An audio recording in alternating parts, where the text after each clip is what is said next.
Confirmatory test for aluminium. तो तुमने क्या करा, तुमने एक टेस्ट ट्यूब ली, उसके अंदर केमिकल्स डाले जिनकी रिक्वायरमेंट थी, और फिर तुमने कहा कि इसके अंदर एल्यूमिनियम है, कोई शक? टेस्ट ट्यूब ने कहा नो सर। तो ऐसा ही होता है, जितने भी टेस्ट दे रखे वो सारे के सारे कन्फर्मेटरी टेस्ट थे। तो हमने आइडिया लगा लिया कि भाई जब हमने वो प्रोसीजर फॉलो करी कि जहाँ पे ग्रुप 1 है, ग्रुप 2 है, ग्रुप 3 है, तो वहाँ पे हमें एक शक होता है। ये जो बाद में इंडिविजुअल टेस्ट लिख रखे ये कन्फर्मेटरी टेस्ट है, whether it has been written और not, it's a confirmatory test. तो यहाँ पे बेसिकली एल्यूमिनियम के साथ जो टेस्ट है, इनमें एल्यूमिनियम में एक बहुत बढ़िया सी चीज़ है कि हर बार वो white gelatinous substance, white PPT जो जेलेटिनस है वो जनरेट करते हैं। और वो कौन सी चीज़ है? Aluminium hydroxide.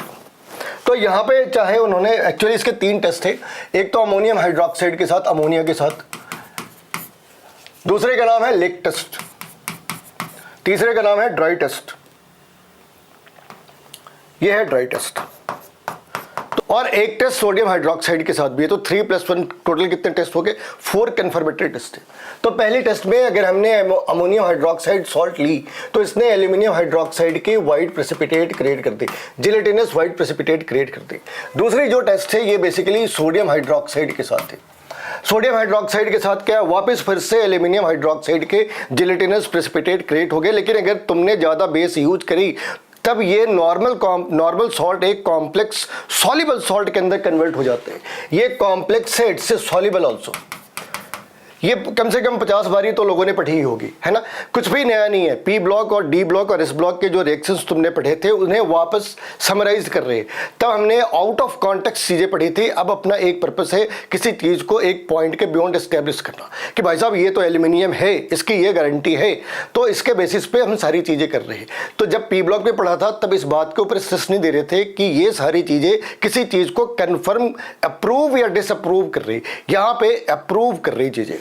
तो हमने क्या करा, एक्स्ट्रा ले रखी है तो ये चीज़ें खत्म हो गई। अब यहाँ पे एक छोटी सी प्रॉब्लम है, ये सारी चीज़ें अगर हम किसी ऐसे मीडियम के अंदर यूज कर ले, अगर मान लो ये चीज़ें बन गई, ये सॉल्युबल कॉम्प्लेक्स बना, लेकिन इट्स ए रिवर्सिबल, ये रिवर्सिबल है। तो रिवर्सिबल होने से इसने क्या प्रॉब्लम क्रिएट करी वो देखो। अगर ये रिवर्सिबल है तो इसने क्या प्रॉब्लम क्रिएट करी, ये रिवर्सिबल है। तो अगर अपने पास कोई भी ऐसी चीज जो OH को कंज्यूम कर सके, अगर ऐसी कोई चीज है जो OH को कंज्यूम कर सके तो रिएक्शन वापस एल्यूमिनियम हाइड्रोक्साइड क्रिएट कर सकते हैं।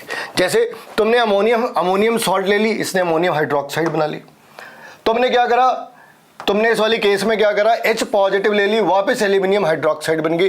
तुमने कोई एक्सेस ऑफ H पॉजिटिव ले रखी है, वापस ये एल्यूमिनियम सॉल्ट बन जानी है। तो ये चीज़ें यहाँ से यहाँ तक बता रही कि भाई ये तो स्टेबल, मतलब ये एक सॉल्युबल कॉम्प्लेक्स है but it's not a very stable. तो उसकी स्टेबिलिटी डिक्रीज करी जा सकती है, रिएक्शन को रिवर्स वे में ट्रेस करा जा सकता है। कब? अगर आपके पास ऐसे कोई रिएजेंट हो जो OH नेगेटिव को वहाँ से गायब कर सकते हो। कैसे? भाई OH नेगेटिव है तो इसने किसी न किसी कैटायन के साथ ही जाना है, और वो कैटायन अमोनियम हो सकता है, H पॉजिटिव हो सकती है। अभी जो तीसरा टेस्ट है इसे कहते हैं लेक टेस्ट। तो लेक टेस्ट के अंदर क्या कर रहे हैं, ये एक टेस्ट है एल्यूमिनियम के लिए। इस वाले केस में क्या कर रहे हैं, एल्यूमिनियम क्लोराइड के ऊपर अमोनियम हाइड्रोक्साइड डाली और एल्यूमिनियम हाइड्रोक्साइड के व्हाइट जेलेटिनस सब्सटेंस क्रिएट हो गई। अब यहाँ पे कहानी में एक ट्विस्ट आती है, और वो ट्विस्ट कुछ इस तरीके से है। तुमने टेस्ट ट्यूब ली, इसके अंदर तुमने एल्यूमिनियम क्लोराइड डाली थी जो बाद में एल्यूमिनियम हाइड्रोक्साइड बन जानी है। ऑब्वियस सी बात है कि इसके अंदर क्या क्या है, एल्यूमिनियम हाइड्रोक्साइड है, इसके अंदर अमोनियम हाइड्रोक्साइड है। तुमने क्या करा, यहाँ पे थोड़ी सी लिटमस डाल दी। क्या डाली? लिटमस। जैसे ही तुमने लिटमस डाली, अब ये पूरा सॉल्यूशन कैसा हो जाना है, ये पूरा सॉल्यूशन कुछ इस तरीके का हो जाना। ये सॉल्यूशन आ गई यहाँ तक, मान लो यहाँ तक पानी भर रखी है। एक पॉइंट के ऊपर ये रेड हो जाना है। क्यों? क्योंकि ये मीडियम बेसिक है। मीडियम बेसिक है तो बेसिक मीडियम में क्या होना है, blue litmus tends to red, blue to red. तो ये चीज़ें रेड हो जानी है। अब क्या करा तुमने, इसी के अंदर HCl डाल दी। जब तुमने इसके अंदर HCl डाली तो ये तुम्हें कुछ इस तरीके का दिखने लगा, बहुत ही खूबसूरत। कैसा? ये पानी का हिस्सा है, मतलब मान लो यहाँ तक पानी है। अब इसके 2 अलग अलग कलर बन जाने हैं। नीचे के हिस्से में रेड कलर आ जाना है और ऊपर के हिस्से में ब्लू कलर आ जानी है। तो एक ही सॉल्यूशन के अंदर 2 लेयर बन जाने हैं, और इस तरह के जो कलर कॉम्बिनेशन है इसे कहते हैं लेक टेस्ट। वापस आते हैं टेस्ट के ऊपर। तो यहाँ पे इसने एल्यूमिनियम हाइड्रोक्साइड बनाई और इस एल्यूमिनियम हाइड्रोक्साइड को इन्होंने आगे ज़्यादा डिस्कस नहीं करा, तो वो पूरी लेग टेस्ट की कहानी है। इस वाली टेस्ट का नाम है ड्राई टेस्ट, इस वाली टेस्ट का नाम है ड्राई टेस्ट। अब ड्राई टेस्ट में क्या करते हैं वो समझ लो। ड्राई टेस्ट के अंदर क्या करते हैं, हमने क्या करा, सॉल्ट ली और उसे चारकोल के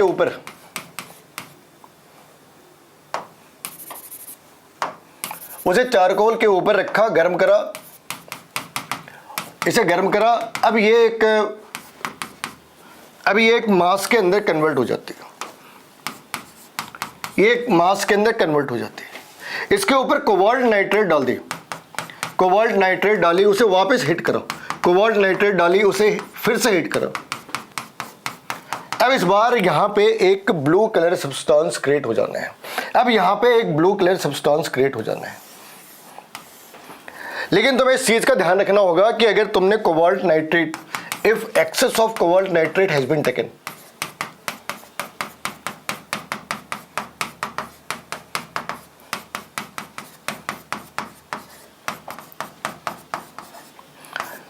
तो उस वाली केस में कोबाल्ट के ऑक्साइड बन जाने हैं और ये ब्लैक प्रेसिपिटेट है, ये एक ब्लैक मास है। इस ब्लैक मास का फॉर्मूला है कोबाल्ट CO3O4। तो यहाँ पे ड्रॉप वाइज ही लेने हैं, अगर तुमने एक्स्ट्रा ले ली तो उसने ब्लैक मास क्रिएट करना है in place of blue solution. तो ये सारी की सारी एल्यूमिनियम की कन्फर्मेटरी टेस्ट थी। नेक्स्ट है Fe। अब हमने Fe के कन्फर्मेटरी टेस्ट पढ़ने हैं। So we can say that aluminium, presence of aluminium can be confirm by use of ammonium hydroxide, by the Lick test, by the dry test, and by the reaction of sodium hydroxide. So these four confirmatory methods are there to confirm the presence of aluminium 3 positive. Presence of Fe can be detected by either using ammonium hydroxide, ferricyanide, ferrocyanide. This is ferricyanide, this is ferrocyanide, or by thiocyanide. So generally they are going to generate reddish brown precipitate. So if the ammonium hydroxide is there, it is going to generate FeOH whole 3, which is reddish brown,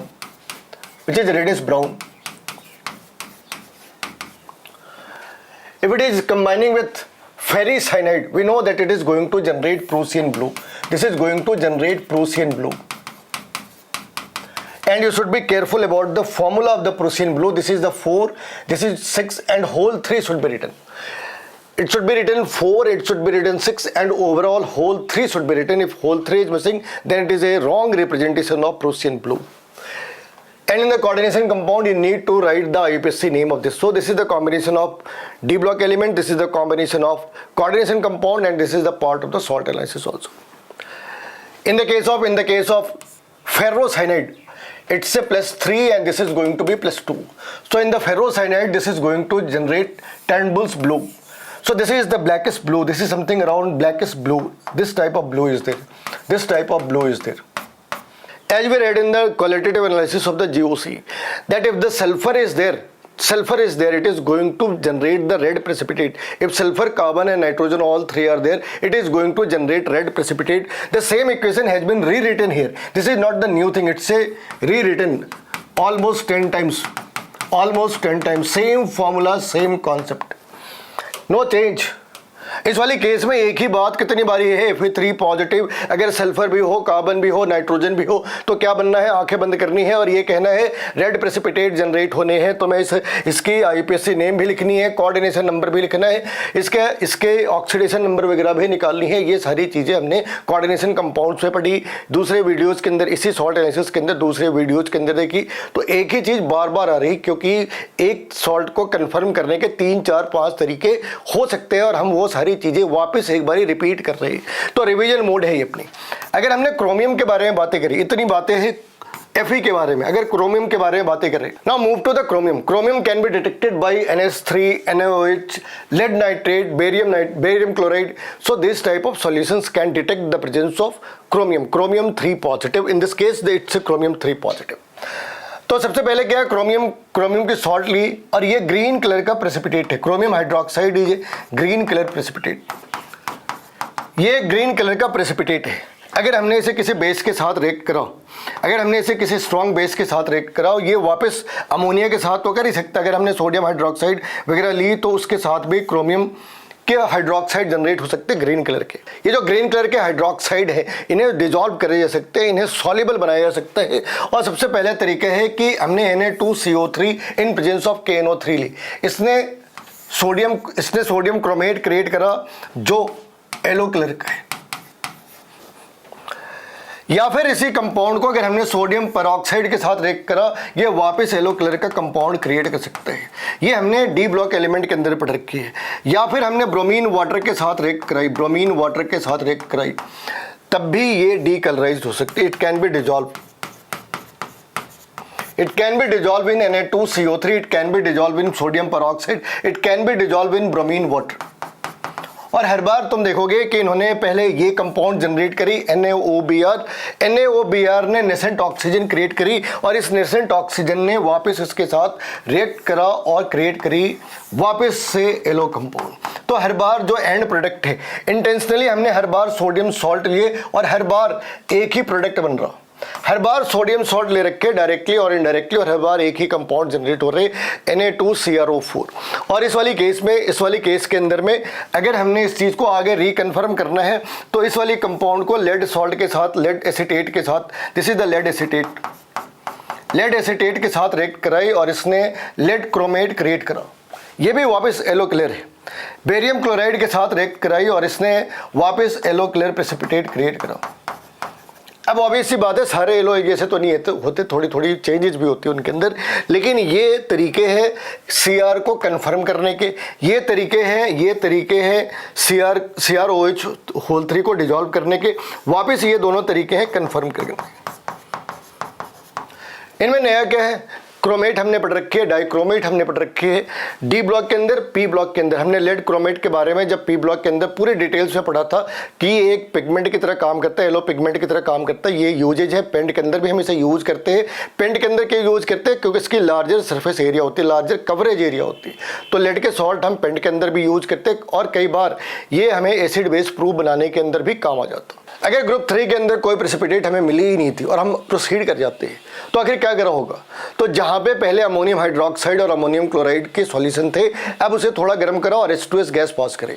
H2S gas pass करने के बाद अपने पास दो रास्ते हैं, या तो कुछ हुआ या फिर कुछ भी नहीं हुआ। अगर कुछ हुआ तो ग्रुप 4 के एलिमेंट से, नहीं हुआ तो प्रोसीड करते हैं ग्रुप 5 के रिएजेंट के साथ। लेकिन यहाँ पे चीज़ें हो रखी है, कुछ प्रेसिपिटेट बन जाते हैं। यहाँ पे कमाल की चीज़ ये है कि 4 एलिमेंट हैं जो शक के दायरे में है, जिंक, Mn, Ni और CO, कोबाल्ट। अब इनके सल्फाइड है, सबके अलग अलग रंग है। ज़्यादातर सल्फाइड ब्लैक इन कलर होते हैं, लेकिन जिंक के साथ देखोगे जिंक भी है और कैडमियम भी है। कैडमियम सल्फाइड भी ब्लैक नहीं बल्कि येलो इन द कलर है। बाकी तुम देखोगे MnS के साथ लाइट पिंक है, बाकी दोनों ब्लैक है। अब इन्हें फिल्टर आउट करने के, भाई 4 हो गए, हमें तो इनको सेग्रीगेट करना है, हमें तो इनकी कन्फर्मेटरी टेस्ट करनी है। तो अब क्या करें? तो हमने क्या करा? HCl यूज करी। HCl यूज करी तो इन्होंने प्रेसिपिटेट बना दिए। कोबाल्ट और निकल ने प्रेसिपिटेट बना दिए, जबकि Mn और Cl उसने कोई भी रिस्पॉन्ड नहीं करा। अब जो ब्लैक प्रेसिपिटेट बन गए हैं, चाहे कोबाल्ट सल्फाइड के हो या निकल सल्फाइड के हो, इन्होंने क्या करा? जब तुमने HCl ऐड करी तो इसने क्या करा? सल्फाइड की सॉल्युबिलिटी डिक्रीज कर दी। सल्फाइड की सॉल्युबिलिटी डिक्रीज कर दी। कॉमन आयन इफेक्ट का गेम है, कॉमन आयन इफेक्ट का गेम है, कॉमन आयन इफेक्ट का गेम है। सल्फाइड की सॉल्युबिलिटी डिक्रीज हो गई। Sulphide solubility of sulfide got decreased। तो सल्फाइड की सॉल्युबिलिटी डिक्रीज हो गई और वो प्रेसिपिटेट कर जाते हैं। फिर हमने क्या करा? अब हमें उसमें भी देखना है कि भाई इन दोनों में से कौन सा भाई है यहाँ पे। तो क्या करा? एक्वा रेजिया यूज करी। एक्वा रेजिया यूज करी। अगर इसने ब्लैक प्रेसिपिटेट दिया तो कोबाल्ट क्लोराइड है, और अगर इसने येलो प्रेसिपिटेट दी तो निकल का क्लोराइड है। ये निकल क्लोराइड है। अब इसने पानी में तुमने यूज करा, पानी पिंक हो जानी है। इसको तुमने पानी में यूज करा तो पानी ग्रीन हो जानी है। फर्क है, अगर तुमने इसमें पानी डाला तो वो that is going to get converted into pink colour, but in this case that is going to get converted into green colour. अब इस पिंक वाले को वापस रीवेरीफाई करते हैं। तो इसके 2 पार्ट है, एक में अमोनियम हाइड्रोक्साइड है, साथ के साथ हमने एसिटिक एसिड और KNO3 यूज करा। अगर इसने येलो प्रेसिपिटेट दे दी तो कन्फर्म है कि ये कोबाल्ट के कन्फर्मेटरी टेस्ट है। दूसरा कन्फर्मेटरी टेस्ट क्या है? ये सारे के सारे कन्फर्मेटरी टेस्ट है। दूसरे पार्ट में हमने क्या करा, अमोनियम CNS यूज करे और अमाइल अल्कोहल के साथ इसने क्या करा, ब्लू कलर के कंपाउंड्स जनरेट कर दिए। तो ये ब्लू कलर और ये येलो कलर ये इस बात को कंफर्म करता है कि कोबाल्ट के सॉल्ट है और basically cobalt 2 positive is there. इस वाले केस में हमने क्या करा, जो ग्रीन सॉल्यूशन थी इसे हमने अमोनिकल सिल्वर के साथ यूज करा, ग्लाइकोजाइम के साथ यूज करा और इसने एक रोजी रेड सॉल्यूशन, ये एक कॉम्प्लेक्स सॉल्ट बनने वाला भी अगली स्लाइड के अंदर तुम्हें इसकी इमेज दिखानी है। तो इसने एक रोजी रेड कलर की सॉल्यूशन क्रिएट कर दी जो निकल 2 पॉजिटिव की कन्फर्मेटरी टेस्ट। तो यहाँ तक तो हमने वो देखा कि जैसे HCl पास करा उसने सल्फाइड की सॉल्युबिलिटी डिक्रीज कर दी, तो 2 आयन शक के दायरे में थे, हमने दोनों को सॉर्ट आउट कर ली। लेकिन अगर ऐसा हुआ कि इसने कुछ भी दिखाया ही नहीं, कई सारे बेशरम लोग होते कुछ भी रिस्पॉन्ड नहीं करते, तो अगर ऐसा हुआ कि इसने कुछ रिस्पॉन्ड ही नहीं करा तब क्या करें, तो आगे बढ़ते भाई इसने एक चीज़ को रिस्पॉन्ड नहीं करा ना, लेकिन अपने पास दूसरे तरीके भी हैं। तो हमने क्या करा, इसे बॉयल करा ताकि H2S यहाँ से गायब हो जाए, बॉयल करा ताकि H2S गायब हो जाए और H2S गायब होने के बाद ब्रोमीन वाटर और NaOH यूज करें। अब क्या, ब्रोमीन वाटर यूज करते ही जो सल्फाइड जो क्लोराइड है that is going to get converted into oxides. अब ये ऑक्साइड है, ब्लैक ऑक्साइड है MnO2 के, और अगर ये सॉल्युबल है तो इसने जिंक के सॉल्युबल कॉम्प्लेक्स बना रखे। MnO2 की जो सॉल्ट है उसको क्या करा, कॉन्सेंट्रेटेड HNO3 के साथ गर्म करा PbO2 के साथ, और अगर ये वायलेट रेड कलर की कंपाउंड जनरेट हो जाती है, अगली स्लाइड में इसके इक्वेशंस भी देखने हैं। तो इसने कंफर्म करा कि Mn की कंफर्मेटरी टेस्ट है। और इस वाली साइड पे ये जो सॉल्युबल कॉम्प्लेक्स है इसको 2 पार्ट में डिवाइड करा, H2S पास करी, व्हाइट प्रेसिपिटेट जनरेट हो गई जिंक सल्फाइड की, तो Zn की प्रेजेंस प्रूव हो जाती है। लेकिन अगर दूसरा तरीका है कि हमने क्या करा, एसिटिक एसिड ली और फेरिसाइनाइड, यहाँ पे हमने फेरिसाइनाइड यूज करी और इस वाली साइड पे फेरिसाइनाइड यूज करी और इसने अगर व्हाइट प्रेसिपिटेट जनरेट करा तो ये इसने कंफर्म करा कि Zn2 पॉजिटिव इज डिटेक्टेड। कोई शक, उसने कहा नहीं जी कोई शक नहीं है। तो ये ग्रुप 4 की डायग्नोस करने के तरीके, कौन से एलिमेंट शक के दायरे में है, cobalt 2 positive, Zn2 positive, Mn2 positive, Ni2 positive. तो ये एक सिस्टमेटिक वे है इनको फिल्टर आउट करने का, ये इनकी माइंडसेट है। अगली स्लाइड्स के अंदर हम इन सारे इक्वेशंस के इन सारे एक्सपेरिमेंट के कॉरस्पॉन्डिंग जो इक्वेशंस है उनमें कौन से कलर के प्रेसिपिटेट बन रहे हैं और उनके फॉर्मूले क्या है, इन सारी चीज़ों को देख रहे हैं। तो ग्रुप 4 के अंदर जो कैटायंस हैं उन्हें सेग्रीगेट करने के जो तरीके, तो सबसे पहले जो शक के दायरे में आता है वो Mn है। तो हमने क्या करा, Mn के साथ H2S की रिएक्शन कराई और इसने यहाँ पे एक पिंक प्रेसिपिटेट क्रिएट करा। तुम्हें बताया था कि जो सल्फाइड्स थे जनरली ब्लैक है मगर उनके एक्सेप्शंस है। जिंक की सल्फाइड व्हाइट है, इसकी सल्फाइड पिंक है, कैडमियम की सल्फाइड येलो कलर की है। तो हमें ये जो एक्सेप्शंस है इन्हें याद रखना है। अब ये जो पार्ट है ना ये आसानी से सॉल्युबल है, ये जो चीज़ें हैं ये आसानी से सॉल्युबल है। किसके अंदर, जो स्ट्रॉन्ग एसिड है उसके अंदर भी, जो वीक एसिड है उसके अंदर भी। तो यहाँ पे इन्होंने सॉल्युबिलिटी बढ़ा दी। ये जो जिंक सल्फाइड इनसॉल्युबल था, नाउ इट बिकम सॉल्युबल। और जो H2S है, अगर H2S बाहर जाती है तो हमने क्या पढ़ा थर्मोडायनेमिक्स के अंदर, अगर तुमने एंट्रोपी बढ़ा दी किसी चीज़ की तो वो क्या है, उसकी स्पॉन्टेनिटी बढ़ जाती है। तो यहाँ पे क्या है, जो अपना प्रेसिपिटेट है उसने जनरेट क्या करा, एक गैस जनरेट करा। जब इसने गैस जनरेट करी तो इसने बाय डिफॉल्ट क्या करा, इसने एंट्रोपी इंक्रीज कर दी। अगर एंट्रोपी इंक्रीज करी तो स्पॉन्टेनिटी के बढ़ने के चांसेस पहले भी ज़्यादा है। तो यहाँ पे हम कोई नई सी बात नहीं पढ़ रहे। इनऑर्गेनिक के सारे reactions, P block, D block, S block के रिएक्शंस प्लस थर्मोडायनेमिक्स और इक्विलिब्रियम के रूल्स, उनको क्लब कर दो, सॉल्ट एनालिसिस नाम का चैप्टर क्रिएट हो जाता। तो यहाँ पे क्या डिस्कस करी भाई कि MnS प्रेसिपिटेट बन सकता है, लेकिन ये बहुत ज़्यादा स्टेबल है नहीं। ये स्ट्रॉन्ग एसिड के अंदर भी डिजॉल्व है और वीक एसिड के अंदर, स्ट्रॉन्ग एसिड बोला कोई भी एसिड ले सकते, वीक एसिड कितना मरा हुआ एसिड, एसिडिक एसिड के साथ भी सॉल्युबल है। अब इसकी दूसरी टेस्ट है सोडियम हाइड्रोक्साइड के साथ। सोडियम हाइड्रोक्साइड के साथ इसने व्हाइट प्रेसिपिटेट जनरेट कर दी। ये व्हाइट प्रेसिपिटेट है। इस व्हाइट प्रेसिपिटेट की खासियत क्या है कि अगर तुमने एक्सेस ऑफ NaOH यूज करा तो ये डिजॉल्व नहीं होती। तुम्हें ध्यान होगा कि हमने एल्यूमिनियम के बारे में डिस्कस करा और ऐसे बड़े सारे सॉल्ट होते हैं कि अगर वो बेस के साथ कंबाइन कर रहे हैं और ये बेस स्ट्रॉन्ग हो या वीक हो तो ये एक सॉल्ट प्रेसिपिटेट कर लेते हैं। लेकिन अगर तुमने एक्सेस लिया तो ये यहाँ पे सॉल्युबल हो जाते हैं। क्या लॉजिक पड़ी थी कि जब ये सॉल्ट बना रहे, प्रेसिपिटेट हो रहे तो सिंपल सॉल्ट है, लेकिन जब तुमने एक्सेस सॉल्ट यूज करा, खास करके अमोनियम सॉल्ट, तो ये यहाँ पे कॉम्प्लेक्स सॉल्ट बना रहे। याद है कॉम्प्लेक्स सॉल्ट के अंदर पड़ा था क्या पढ़ा था कि complex formation is going to increase the solubility. तो वही कॉन्सेप्ट बार बार यहाँ पे यूज कर रही है, लेकिन ये प्रॉब्लम MN के साथ नहीं है। तुमने यहाँ पे थोड़ी यूज करी या ज़्यादा यूज करी, ये सॉल्युबल नहीं होने वाला, ठीक है। तो ये तुम्हें MN को एल्यूमिनियम के साथ डिस्टिंग्विश करने में हेल्प कर रहा। अब आगे क्या है कि अगर तुमने इसको ऑक्सीजन के साथ गर्म करा तो एक अजीब सी कंपाउंड इसने क्रिएट कर रखी है। ये कंपाउंड इसलिए अजीब सा है क्योंकि यहाँ पे OH ब्रेक नहीं हो रहा। अब के पहले तुमने क्या देखा, OH को अगर हम किसी के साथ रिएक्ट कर रहे हैं तो वो वहाँ पे एक सॉल्ट क्रिएट कर रहा है जिसके अंदर बेसिकली ऑक्साइड के अंदर कन्वर्ट हो रहा। बेसिकली MnO2 इस तरह के कंपाउंड बनने चाहिए थे एक्सपेक्टेशन से, मगर एक्सपेक्टेशंस और रियलिटी में तो फर्क होता है, यहाँ भी है। तो इसने उस चीज़ को फंसा के रखा है और यही वो एग्जाम के अंदर पूछते हैं कि क्या करा बच्चा, क्या लिखेगा, MnO2 पहले ही ऑप्शन होगा, वो फंस गया। MnO2 नहीं बना रहे, ये हाइड्रेटेड मैग्नीशियम डाइऑक्साइड बना रहे। ये हाइड्रेटेड इस वाली वजह से कह रहे हैं कि हाइड्रेटेड है। तो यहाँ तो मैं इस चीज़ का ध्यान रखना पड़ेगा कि ये सीधा MnO2 नहीं बना रहे, MnO2 पहला ऑप्शन होगा, मगर वो गलत आंसर है। और ये हम लोगों ने वहाँ भी पढ़ रखा है जब हम लोग डी ब्लॉक के बारे में पढ़ रहे थे। होता क्या है कि अगर ये सॉल्ट है अपने पास, मान लो OH नेगेटिव का सॉल्ट है, अगर ये आयोनिक है फिर तो ये आसानी से ब्रेक हो सकता है। लेकिन अगर ये किसी ऐसे सॉल्ट के साथ है जो कोवेलेंट कैरेक्टर क्रिएट कर रहा, तो वहाँ पे इसके ब्रेक होने के चांसेस कम हो जाते हैं। अब यहाँ पे क्या तकलीफ है, Mn जो है उसके पास D5 कॉन्फ़िगरेशन है, वो आयनिक कंपाउंड बनाए, इसके चांसेस ऐसे भी कम है। और एक मिथ क्या है कि D block element ionic compound बनाते, बिल्कुल नहीं बनाते, वो कोवेलेंट कंपाउंड बनाते हैं with the higher ionic character, ठीक है। उनमें से कोई भी आयनिक कंपाउंड नहीं बनाता जैसे सोडियम क्लोराइड है। तो इस बात का ध्यान रखना, D5 के पहले तो फिर भी आयनिक कंपाउंड बना सकते हैं, D5 and onward ionic compound बिल्कुल भी नहीं बन सकते।